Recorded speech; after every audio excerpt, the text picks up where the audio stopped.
अस्सलामुअलैकुम नाजरीन, Asif Khan YouTube channel पर खुश आमदीद। आज हम आपको बारबरोसा सीरीज़ के बारे में मुकम्मल तफसील से बताएंगे कि इसकी पहली किस्त कब नशर की जाएगी और इसके हीरो के किरदार में दिल्लीस अर्तुगरुल में अर्तुगरुल गाजी का किरदार निभाने वाले एंगल आल्तान ने इसके बारे में क्या कहा है। इसके अलावा सबसे अहम खबर जिसकी तस्दीक हो चुकी है और ये तस्दीक वीडियो के नीचे डिस्क्रिप्शन में मौजूद लिंक के जरिए आप भी कर सकते हैं। एंगल आल्तान से कुर्लुस उस्मान में अर्तुगरुल की वापसी के मुतालिक जब मीडिया ने पूछा तो उसने क्या कहा।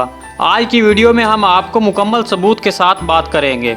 इसके लिए वीडियो को एंड तक लाजमी देखेगा। एंगल आल्तान के फैंस हमारी वीडियो को लाइक करेंगे और इसके साथ हमारे चैनल को सब्सक्राइब करेंगे। तो चलें शुरू करते हैं। एंगल आल्तान दुज़ेतार ने तस्दीक किया है कि वो आइंदा तारीखी ड्रामे बारबरोसा में हिस्सा लेंगे, जिसे TRT1 पर नशर किया जाएगा। एंगल आल्तान ने बारबरोसा सीरीज में खैरुद्दीन बारबरोसा का किरदार निभाने के लिए अपनी दाढ़ी बढ़ाना शुरू कर दी है और तारीख के बारे में तहकीक करना शुरू कर दी है। एंगल आल्तान दुज़ेतान अपने आने वाले तारीखी ड्रामे में हीरो का किरदार अदा करेंगे। खैरुद्दीन बारबरोसा जो 1478 से 1546 के दौरान जिंदा रहा था, वो उस्मानी बहरिया का एडमिरल था। बारबरोसा ने बहुत सारी बहरी फतूहात हासिल की, जिन्होंने 16वीं सदी के दौरान बहरिया रूम पर उस्मानी गलबे को यकीनी बनाया। एंगल आल्तान ने दिल्लीस अर्तुगरुल के इख्तिताम के साथ ही अपनी दाढ़ी कटवा दी थी, लेकिन अब बारबरोसा सीरीज के लिए दोबारा दाढ़ी बढ़ाना शुरू कर दी है। तुर्की ड्रामा बारबरोसा जनवरी 2021 में तुर्की ब्रॉडकास्टिंग नेटवर्क TRT1 पर नशर किया जाएगा। एंगल आल्तान बारबरोस सीरीज में खैरुद्दीन पाशा का सही तौर पर किरदार अदा करने के लिए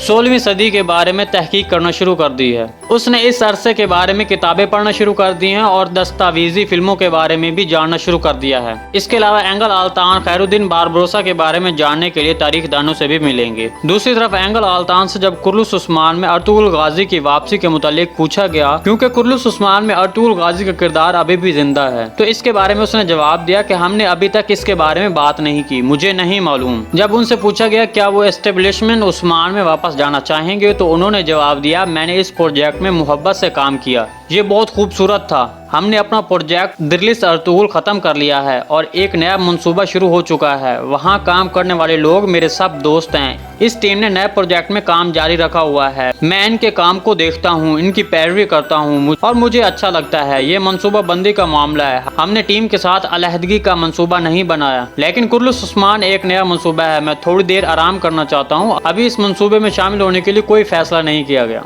नाज़रीन, आज की वीडियो बस यहीं तक थी। उम्मीद है आपको पसंद आई होगी। तो फिर जल्दी से मेरे चैनल को सब्सक्राइब और वीडियो को लाइक कर दें। मिलते हैं किसी नई वीडियो के साथ, तब तक के लिए अल्लाह हाफिज़।